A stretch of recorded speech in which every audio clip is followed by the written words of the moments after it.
Good afternoon. I am Leisha of Leisha Thompson Coaching and Consulting, working with leaders globally. I am a certified transition leadership, clarity, and confidence coach and consultant. And today, my first guest on my Cultivate, Clarify, and Conquer show is Austin Dabney, Esquire. Welcome to the show. Go ahead and introduce yourself, Austin. Hi. Well, like she said before, my name is Austin Dabney. I am a recent graduate from law school. I attended Atlanta's John Marshall Law School, and I recently passed the bar, which is how I am an Esquire now. Whoop, whoop. Go ahead and share a little about your background educationally as well, Okay, starting so with undergrad. Undergrad, I attended University of Cincinnati, majored in criminal justice with a minor in psychology. I first went into undergrad in 2010. As most people know, your undergrad degree is traditionally 4 years, 4 to 5 years, and I was blessed to be able to power through it in 3 years. So I did graduate with my bachelor's degree in 2013 in criminal justice, like I said. My goal was to go straight to law school after undergrad, but it's so funny how life takes you on different journeys and different paths. So after undergrad, I went directly into my graduate program, also at University of Cincinnati. That program was typically supposed to be 2 years. I was able to complete it in 1 year and was able to obtain my master's degree in criminal justice in 2014. It's amazing. So, yes. So I was surprised, but I made it. It was hard. Yeah, I'm sure. But you had the tenacity to keep, like you said, powering through. Yes. So, okay. And then you began law school when? I began law school in 2016. I did it part-time because I was working full-time all throughout law school. My current position is a probation officer / parole officer because we've merged now. So I do both with adults. So I deal with felonies. So I started law school in 2016. And now I went through those 4 years, working during the day full time, going to classes at night. And I officially graduated in May 2020. Fortunately, there wasn't a big graduation because, everything going on now, but right. That didn't stop me. I was still happy, not still my joy. So, after law school, if you want to be a practicing attorney, you have to take the bar exam. So the bar exam is typically administered twice a year, depending on your state. It's offered in February and July. So this year was different because the July bar examination was canceled and had to be rescheduled to September and was canceled again and rescheduled to October. So my results finally came out this Monday, and I found out that, of course, I passed the bar on my first attempt. It was an amazing journey. Congratulations. So I'm so proud of you. So you get to relax a little mentally, but not totally, right? Because you have additional plans. And yes. And can you share, or are you still working through that part? So I'm still working through it. Overall, I know my end goal is to actually have my own practice. So right now, I'm just trying to get my foot in the door, to talking with law firms, trying to secure employment. My practice areas that I would like to practice in are family law, personal injury, and criminal defense. So however I get to that path of my ultimate goal is I'm always, I'm down for the ride. And I Mhm. know things are not always so linear. You think, oh, I graduate, I'm gonna go straight and do this. But like I said, life gives you curveballs and you just have to roll with the punches and, enjoy the Yes, ride. absolutely. So you named three different areas. So share a little bit about your thought process. Are you saying you want to do all three simultaneously, or are you saying you're open to all three, depending on? Go ahead. I'm open to all three. While in law school, my last semester, I also interned at a family law firm, and that's kind of what sparked my interest with that.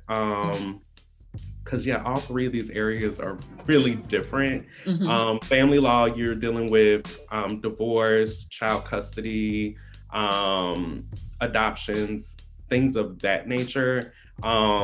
Personal injury, most people think, car accidents. Right. And of course, criminal defense is a different ball game in and of itself. Mm-hmm. So it's my ultimate goal to kind of work through each of these practice areas. So when I do meet my end goal of having my own practice, I can kind of have, three main things that I'm focusing on instead of like a general practice. I want to have like basically a specialty. And obviously I would not be doing this all by myself. Obviously, when I get my own practice area, I'm hoping to have other attorneys on board that will be able to assist and maybe be placed in those different practice areas, because that is a lot. Most people Yes. only focus on one. Right. But you are not the average person. So based on your the transition, the journey that you've taken educationally, if you were able to accomplish what you did, I'm quite certain you'll figure out how and when you land and where you land. You mentioned currently working with criminal justice system, correct? Did I Yeah. hear you correctly? Okay, with adult offenders. So when thinking about that and then thinking about your future, what really matters to you? What really matters to me is it's very simple. I love helping people. I'm a people person. It's like I've always been the giving type, especially when I see people that are struggling, and it's crazy because my life has been a struggle, but here I am trying to focus and help everybody else. Because it's especially in the criminal justice world, you see the disparity among, minority communities versus, non-minorities. Mm-hmm. And that's always been a passion of mine, to reach out and try to do my best to make it better. Especially with my background, my work history of working in the criminal justice system. I was a correctional officer at a prison in Macon, Georgia. So I got to see firsthand like the prison systems. And TV doesn't really do it justice. It's bad. Some So most I it's can worse than what we see in the films. Is that what you're saying? Yes, like the living conditions, and I can only speak of the prison that I worked at, were not ideal. I feel like there could have been more resources to not make it like a five-star resort, but we're all human, and it's like some of those environments, it's just kind of disturbing to see Mm-hmm. people have to actually live like that. Like they're already being away from their families and stuff like that. Mm-hmm. That's already hard enough. It shouldn't be, you know, it's kind of hard to explain. But I just want to, do my part to help change that as well. And then as well as working as a probation officer with offenders that are living and serving their sentence out in the community, you really get to, see, these individuals as people. Like all crimes aren't the same. And any of us could end up in these positions. You know, sometimes people get that way because it's just the environment that they were in, and they don't really see any other way than to basically offend to make ends meet. It's just, you know, it's sad, but I'm just trying to do my part to, you know, make it better. So let's stay there for a second. So your point's well taken, and true, in that a lot of people see their personal environment, the one in which they grew up in, and assume because they've not been exposed to other opportunities or other lifestyles. So a lot of times people just fall into that pattern. So how would you be able to, or in what ways is there a direct need for opportunity, or is there opportunity even to enter into situations with people who are younger, to show that life can be different if that's their situation? Can you repeat the question? Yeah, I guess what I'm trying to say is, a lot, based on what you shared, a lot of times people live their lives based upon what they saw when they were growing up, not realizing that there are other options because maybe they've never had opportunity to see those alternate options. So I'm just wondering, based on what you've seen, what you've experienced, especially working in the prison system, what were opportunities or what ways might be available for people to give back at an earlier age, to help people see a different opportunity in life? My main thing, I feel like being a mentor could help, especially like if you see somebody that is currently in a type of situation that you overcame and you didn't stay stagnant, you kind of embraced it and moved on to better. I feel like you can always give back by being a mentor. It doesn't take a lot of effort. You don't have to mentor an entire community. My thing is this: if you just reach out to one person and change one person's life, it can get like the ball rolling and kind of have like a rolling effect on different people. That person will reach out to somebody else because somebody took the time out to help them, and that other person will help out another person, and so on and so forth. I feel like that's the best way to do it. Some people like to donate money to organizations, different organizations that could be there to help certain individuals in these situations. And just, you know, going out and speaking to the youth. I mean, sometimes people just say, oh, these kids, they're just, you know, bad, and try to put labels on them, but you're not doing anything to help, you know, them. We're supposed to, as adults, we're supposed to guide the youth to make them into productive members of society. Absolutely. So, Austin, share with us, where does your strength come from? So my strength actually comes from my mother. So just a little background story. My mother was a cancer survivor, a breast cancer survivor, back in the 90s. So it was a while ago. And unfortunately, she caught breast cancer again. And in the 2000s, I forget what, it was like early 2000s. And I'm not gonna say cancer beat her because she was a fighter. Just growing up, seeing her fight this disease and not give up and still encourage her children, that you can do anything. You can accomplish your wildest dreams.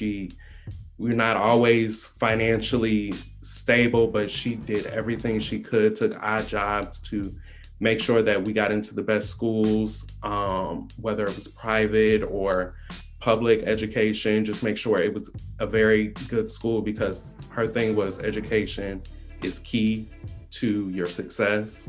And just watching her fight, that put a spark in me. I'm like, she was battling so much. There's nothing I can do to say, oh, I'm gonna quit when she's literally fighting for her life. So that's exactly where my strength comes from. And I rely on and look back on her journey to help me persevere to keep moving on, even when I'm challenged with hardships in my life. Absolutely. Thank you so much for sharing. I know that's a personal story for you, but I think it'll resonate with a lot of people. Sometimes people are challenged with tapping into strength, but I happen to believe that as humans, we all have it. We just need to understand and explore and learn about ourselves to figure out how to dig deep within when we need to. And so, that's a different topic, different day, because that'll take a while, but just learning how to tap in can be a challenge for some people. So I appreciate you sharing something that's obviously very important, but it can be emotional also, thinking back to her struggle. So thank you so much for sharing that. What would you say are your top 3 values? Top 3 values. I have to say honesty first, because your word is everything. It could make or break you. People tend to, if they know that you're being honest with them, they'll tend to value you more, and your reputation will show for it. If you're not being honest, that will harm your reputation. I also say that another core value is perseverance. A lot of times, and I feel like it's human nature when we're faced with struggles, we tend to feel like it's the end of the world, and we just have to know that you didn't make it this far to get stopped right at this point. You need to dig deep. You need to, if a boulder's in front of you, you can move to the side, try to find different avenues to overcome that. And I also say another value is compassion. I feel like that's the most overlooked value. Is sometimes we get so self-centered in our lives that we forget that other people are struggling as well. If we can just come together, show a little empathy and compassion, I just feel like the world will be a better place. So, yeah. Absolutely. So you're talking about transitioning from one phase of life to the next, and often we encounter obstacles along the way. But I heard you use the phrase that if it's a boulder, which sometimes it is, right? Because sometimes the obstacles that arise are so huge that it's likened to being a boulder. And so to hear you say, it's upon each of us individually, because we'll all face boulders in our lives at some point as long as we continue to live. But it's important to know that, one, it could be temporary. Would you agree?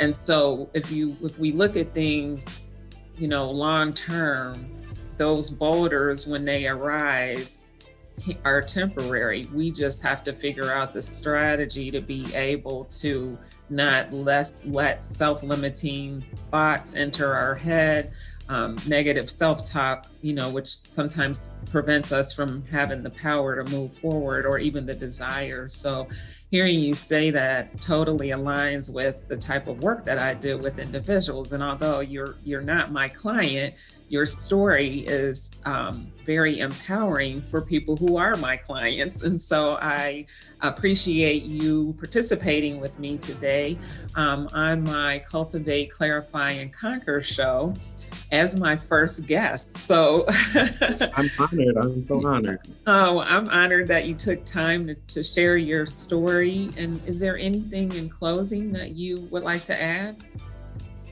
I just guess that if you feel like you're at a point in your life where it's just very hard, just keep moving, keep pushing, because you can all achieve your wildest dreams. You really can.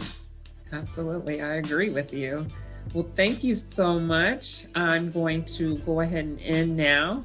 If anyone watching this or listening has any questions or would like a breakthrough clarity session, I can be reached at Licia, Licia, at LiciaThompson.com, and my website is www.liciathompson.com. Thank you so much, Austin. Thank you. Austin Christopher Dabney.